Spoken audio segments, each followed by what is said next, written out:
presented by Mathli Express Music।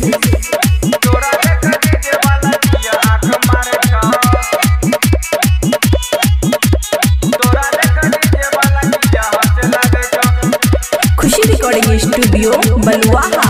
बोलना गे छोरी कते सत बही हमरा गे बात कहिया बतबही अहे गए। बोलना गे छोरी कते सत बही हमरा गे बात कहिया बतबही।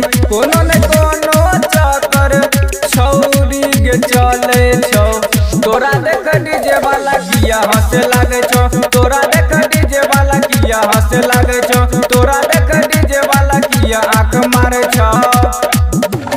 DJ good Madhubani, DJ good Madhubani. तोरा देख डीजे वाला किया आंख मारे छौ।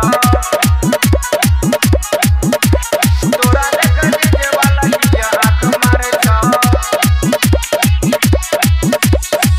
कौन कौन छौरा के छौरी पीने छही पानी। पहिले से ज्यादा चढ़ल जाई छौ जवानी। कौन कौन छौरा के छौरी पीने छही पानी।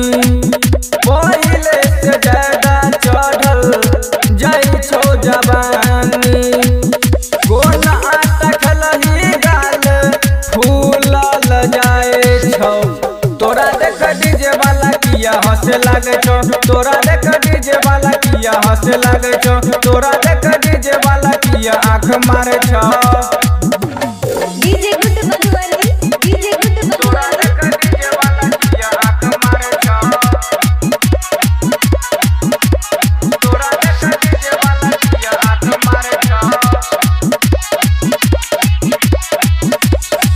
जाने तो सबटा तोहर छौरी गेलीला। राहुल राज और राइटर निराला। जाने तो सबटा तोहर छौरी गेलीला। राहुल राज और राइटर निराला। डीजे वाला खाली छौरी तोरे पमरे छौ। तोरा देख डीजे वाला किया हंसे लागे छौ। तोरा देख डीजे वाला किया हंसे लागे छौ।